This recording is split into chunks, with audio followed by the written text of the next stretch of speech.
All right, well, polls, they have just closed in more than a dozen states, including key states like Arizona, Colorado, and, as we mentioned, Texas.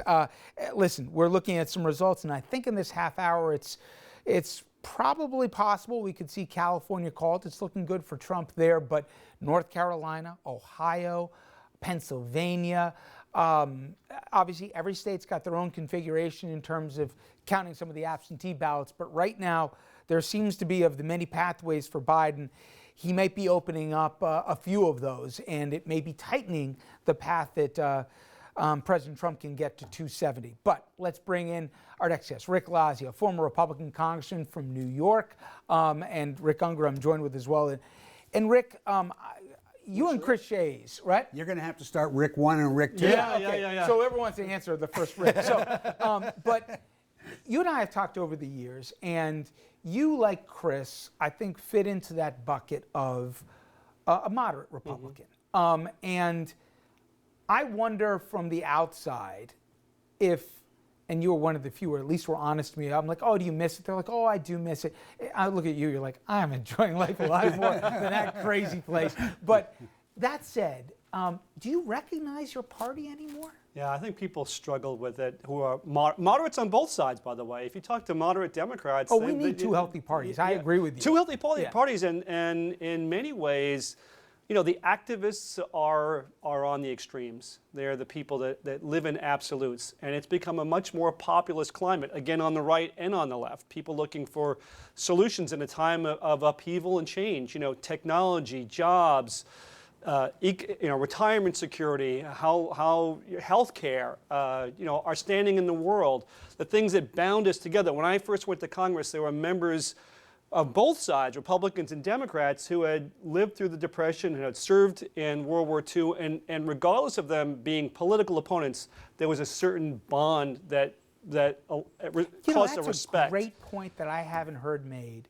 but I remember there was a POW museum opened up. Oh, God, am I going afield on election night? But John McCain and Democrats and Republicans went there, and they allowed me to be a fly on the wall and be around. And those guys, you couldn't tell who was a Dem or a Republican or whatever, and they could come together on stuff because they understood the idea of shared sacrifice. Right. And to me, what struck me is, and I had Chrissy Todd Whitman, the former Republican governor of New Jersey, who was even more strident than me about, Republicans who aided and abetted this president because of what he was doing to our country and to her party. And Chris eloquently said last hour, well, the problem is if you cross him, you're going to be primaried and probably be out of a job. But at a certain point, he is the party now. And even if he loses tonight, I don't know what the Republican Party is afterwards. Was there a huge miscalculation that when they surprised everybody, he got the nomination, and then he further surprised them that he won, they weren't prepared to say where their limits where they wouldn't go? Yeah. I mean, Charlottesville, for example, I expected everybody to say this isn't who we are. But it was a news cycle, and the next day we were almost on to something else. Yeah. I think, first of all, I think Republicans have missed an opportunity. It may cost them not just the presidency, but a number of Senate races by not addressing race in a forceful, effective way. They don't need to agree with where the Democrats go, but in terms of more black entrepreneurs, more opportunity, better housing, giving black men and women the opportunity to move up the ranks in the private sector, rewarding hard work and removing the barriers. I mean, the barriers to home ownership, for example, are actually, date back before this, but to the New Deal.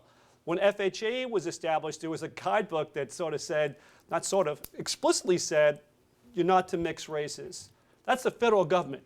That's not, some outlier.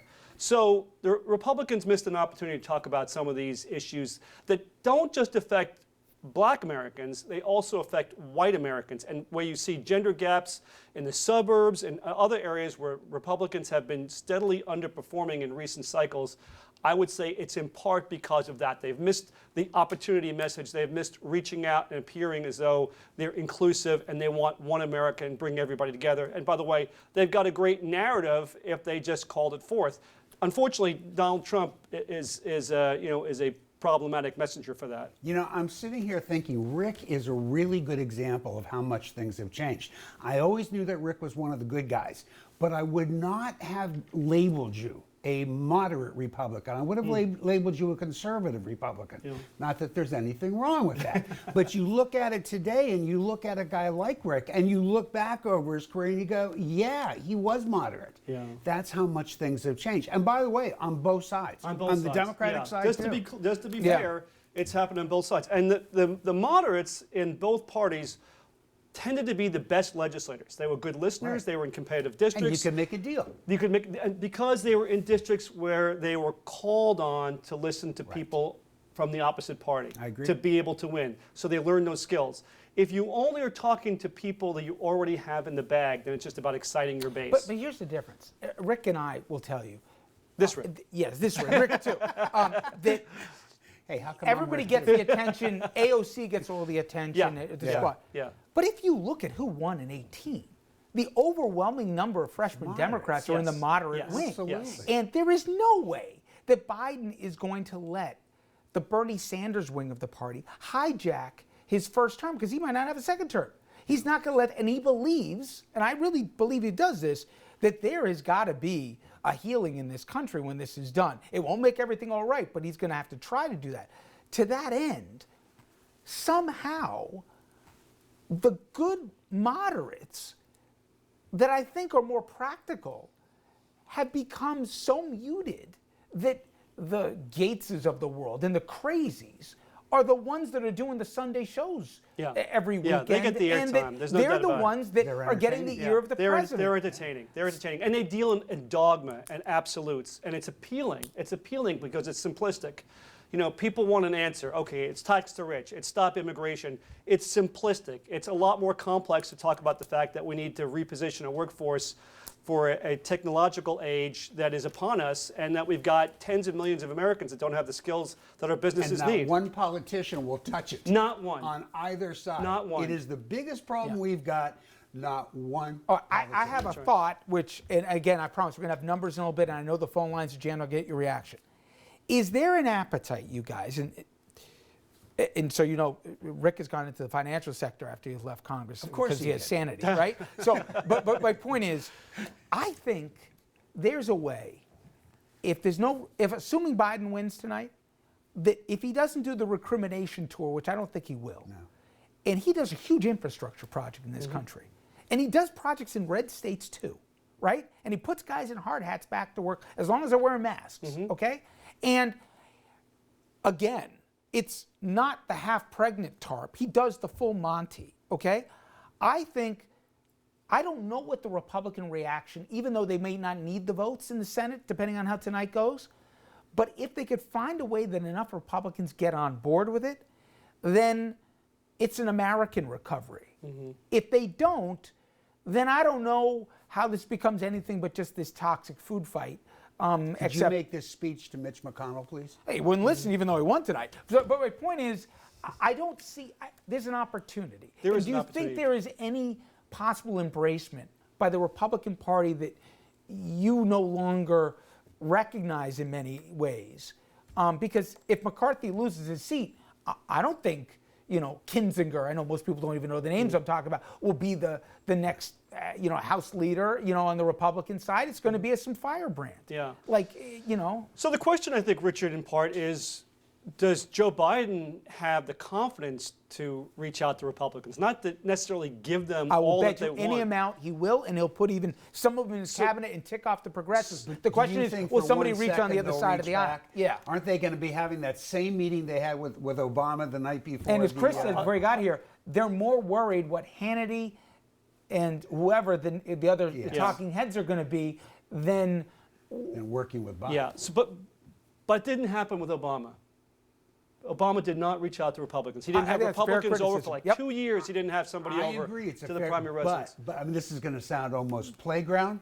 They started it. Yeah. They really did. But You're somebody, right. but, Obama but it didn't. doesn't matter anymore. It doesn't matter anymore. It's how are we going to solve this problem where every 2 years the margins are so narrow that each party thinks if we just stop the other party, we have a shot at taking But back Rick, the what about majority. the- That's the cycle What we're about, in. remember after, when was it, 12 possibly, there was, Reince Priebus put that post-mortem together, Mm-hmm. right? Where he said, okay, let's look at the body here, okay? Yep. All we got is angry white voters. We can't win with the changing demographics of this country. It's just not going to work. Right.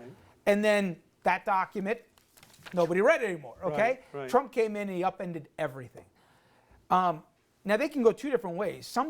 The scariest thing to me out of the last 4 years is if you had a smarter person with the personality of Trump, it proves to me I've been wrong this whole time. Those girders of democracy cannot rein in a demagogue if he or she is competent. He just didn't know when to stop. But my God, I mean, if there's a civics lesson is, you can do a lot of damage to this place, even an impeached president, and you can't be stopped because the founding fathers never imagined that. So they could say, give me another Trump 2.0, or they could say, we got to start getting people in communities of color. We got to get this youth demographic. If you look how they're trending right now, we're going to get killed in subsequent elections. What do we do? How do they? But that's all true. But tonight so far, in the early numbers at least, it looks like, for example, with Trump in Florida, he's outperforming with the Latino community. Yes, he is.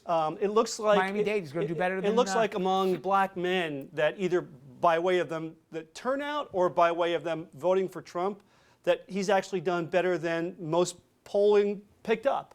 So what do you take away from that? It's a great point. So There's also angry Latinos and Yeah. angry black men. yeah, so that may be partly the answer here. Is for the black vote, maybe hope, the Obama message of hope, where he did very well, obviously, was more appealing than anger.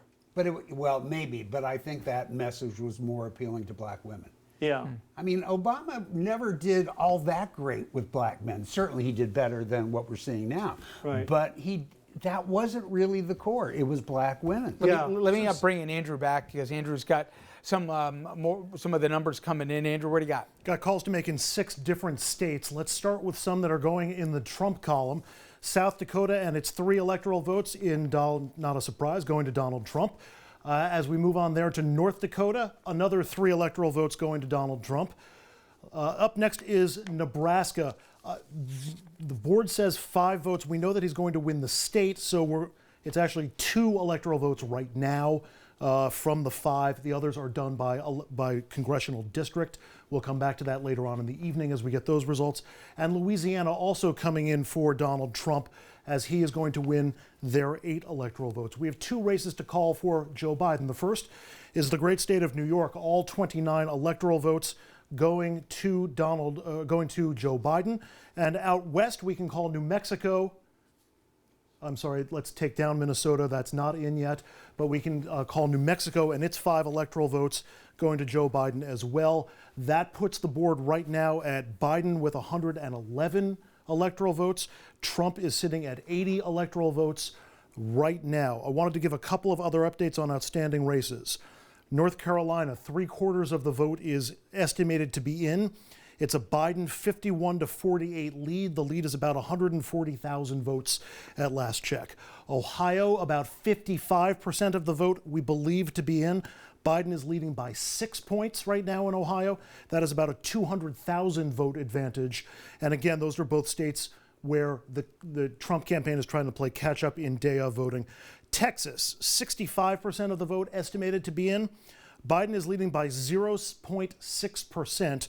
He's up by about 41,000 votes in Texas right now. Rich? And Andrew, when you looked at the map, if Texas goes Biden, hypothetically, game over, right?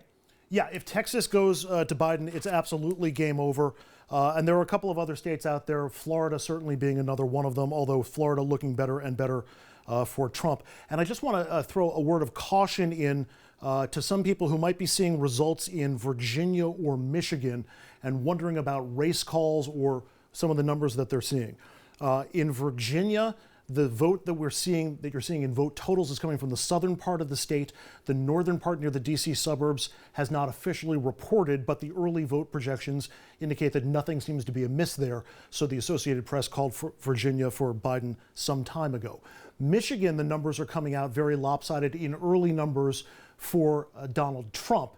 If you're seeing that anywhere, don't get too excited because Michigan did not segregate its early votes from its regular votes. They are just releasing votes from different counties as they get them. So it's not like there was a big tranche of early votes in Michigan like there were in Texas or in Ohio or in North Carolina or in Georgia or in Florida. Rich? Andrew, thank you very much. And Andrew, just last thing, in terms of timeline, do we have any estimations when they might be able to call some of the bigger ones, as you mentioned, with Texas and North Carolina and Ohio having half to 2/3 of the electorate in? Do you think we'll know by 10? I think it's possible. Texas and North Carolina are certainly getting there pretty quickly, but the races are close in both states, which may prevent us from actually making a call. Ohio, the gap still remains big enough that a call might be possible if the numbers don't particularly change. And Andrew, like Ohio, for example, and there's other states also, but in terms of the mail-in voting, they had up to 10 days, right, that they could tabulate the mail-in voting. Do we think that, is that all margin, and will they be able to decide, well, by the end of the tonight counting with all the mail-in, that we can still make a determination, or are they going to wait regardless? Yeah, the state of Ohio by law has to announce how many outstanding mail ballots remain at some point during this evening. So we'll know how many mail-in ballots have yet to come. That includes ballots that could be accepted all the way through the end of next week. Odds are that's going to be a fairly small number compared to the number of votes cast, so we might be able to reach some conclusions. And one other note I just want to make, that Georgia, while we got the initial numbers from early voting pretty quickly, they have slowed down enormously in their vote total, so we have not gotten updates from Georgia for the last little bit. And obviously Pennsylvania, we started the night off talking about, we were with Senator Casey as well. And obviously the court rulings, et cetera, they got 3 days till after the election. They've been really cautious, saying we're not going to know tonight. Is that still the expectation that Pennsylvania may not be called, or probably won't be called tonight? I think we at this point we can say if Pennsylvania is called, it would be an enormous surprise. Not just because the race is close, but also because they never processed the ballots. They didn't get a chance to start processing until we got into Election Day. 7 county election boards have already said they're not going to count any mail-in votes in Pennsylvania until at least tomorrow. So I would be very, very surprised if we got anything definitive out of Pennsylvania. And that's insane for a whole bunch of different reasons. Andrew, thank you. If Ohio continues on this pace, you're not going to care about Pennsylvania by the end of the night. But I would just like, going forward, that if you get early votes, like Florida did to their credit, count them when they come in. Why wait till after the election? Because you have a Republican legislature that wants it that way, just as they did in Michigan. Yeah. That's why you have slow counts there. Somehow we need to get it processed, though. We have more certainty than we're going to have this count. And we'll see what happens. But you know, one of the things I learned was, and I'm going to get to the calls, I promise, but because we have 50 different states, and I was like, why don't we have a uniform one? Election experts have said, believe it or not, it's good that it's 50 only because it's so hard to hack and screw up. If you had one national system, you might have more malfeasance than you do if you have 50 disparate ones, but maybe I'm looking for a ray of sunshine there. All right, let's go to the phone lines and jump in, guys, when you like, Rick 1 or 2. Nora calling us out of Mission Viejo in California. Nora, how'd you vote today, and for what reason? I voted for Joe Biden. I feel he's a fair and honorable man, but what really helped me make my decision was I watched the vice presidential debate, and I was very impressed with how Kamala conducted herself. She was educated, poised, and grace under pressure. But my biggest takeaway was I feel Kamala could lead if she became president. Interesting. I haven't heard that a lot. Thank you for the call, Nora. Let's go next to Maryland. Maryland, we're joined by Jessica. And Maryland, for those of you who joined us late, has been called for Joe Biden already. But Jessica, did he get your vote, Biden? And did you have a big issue today? I did vote for Biden, and no, I had no issues whatsoever. I voted for Biden because Trump, his racism, his hate talk, dividing our country, and also, not to mention, at the age of 8 years old, I was diagnosed with autism, and currently I'm on the Obamacare. So if I didn't have insurance, what would happen to me? Jessica, and that's a question a week from today, the Supreme Court is going to be taking a look at. And Rick, again, there are problems with the Affordable Care Act. It is not a perfect piece of legislation. But anytime you have any policy where 2/3 of the country, if not more, likes, why would a political party litigate that in an election year and have it hang in the balance a week after the election with the Supreme Court justice that they took ownership for appointing as possibly the swing vote on it? It just, to me, there are some things like the stimulus and this that I thought Republicans were trying to blow themselves up before the election. I'm not talking right or wrong. I'm just talking politics. Yeah, well, it's hard to time when the courts are going to take these matters up. Republicans from the start had a problem with the Affordable Care Act, and particularly with the mandate, the individual mandate. And then it was some parts of it that actually even Democrats voted against, voted for repealing, including some of the medical device taxations and things like that. But Republicans need to have an alternative to that. There's 20 million Americans that take Right. advantage of being covered by the Affordable Care Act. Many of them, or maybe most of them, use it as a last resort access to health care. And so it is fine to say that you're in favor of banning the use of pre-existing conditions as a way to deny someone health insurance.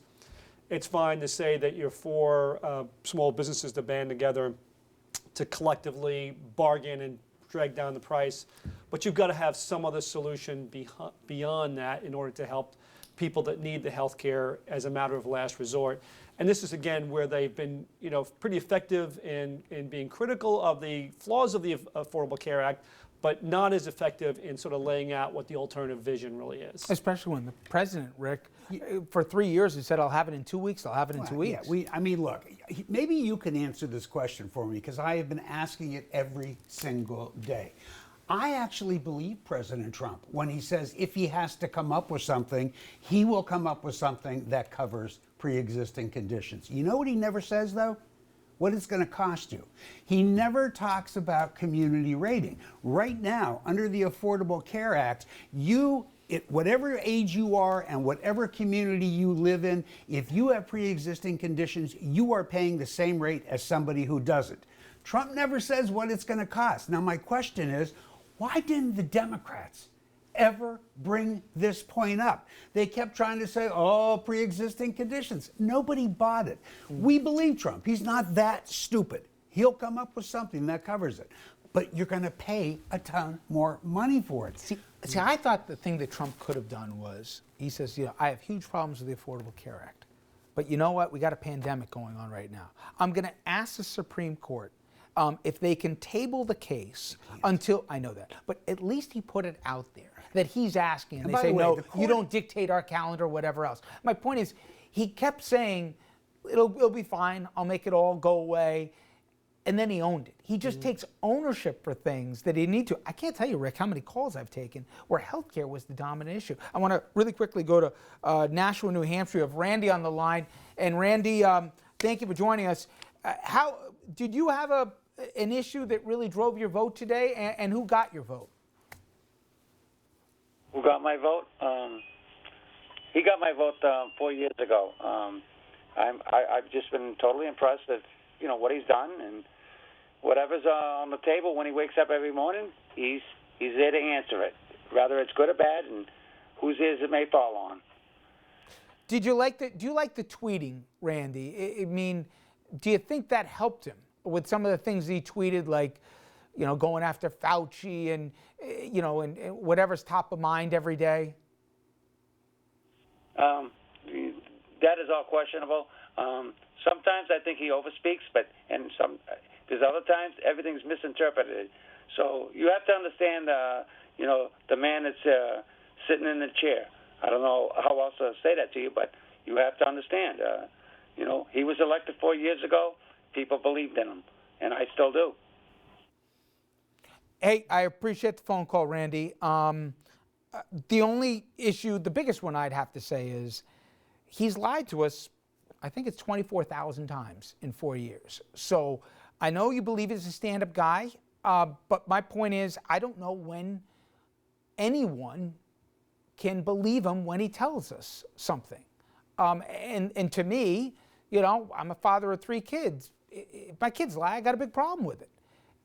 You know, and we always talk about family values attached to the grand old party and stuff. You know, this is not stuff Ronald Reagan would have ever permitted, let alone did. You know, and I got my problems, but you know what? Reagan was mourning in America. If you listen to the closing argument of Trump, if you voted for Biden, the suburbs disappear, your job disappears. We'll have midnight permanently. He said the 4th of July will go away. I mean, I'm only saying, if you can't trust him and he'll threaten petulance and famine if you, God forbid, don't support him, I don't know. That to me isn't the party of Reagan. All right, let's jump to a quick commercial break. When we come back, a lot more of your reaction. Call, agree, disagree with me. I don't care who you voted for. I'd just like to get your take on it. We're also going to be joined by Dan Goldman. Now, Dan Goldman, you may remember him. He was the lead counsel in the impeachment proceedings for the Intelligence Committee. He'll join us about where the Department of Justice stands right now. And if this thing were to tighten up tonight, what could happen? We're going to get into all that after this.